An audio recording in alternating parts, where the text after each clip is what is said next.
Atacan, Atacan. Necəsiz? Çok gözlediğiniz ana dəqiqələr qalıb.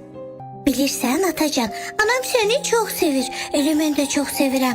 Görəsən, mən də senin kimi yaraşıqlıyam, yoksa anam kimi gözələm. Sizi çok sevirəm. Yaxşı ki, mənim anam və atamsız.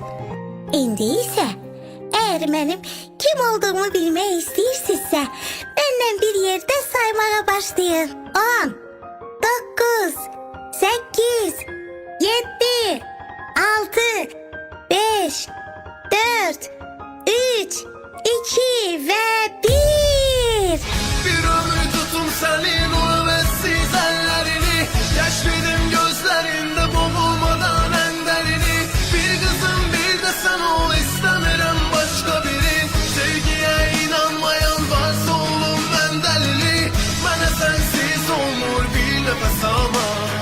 Unutmayam gözlerini, her şeyine.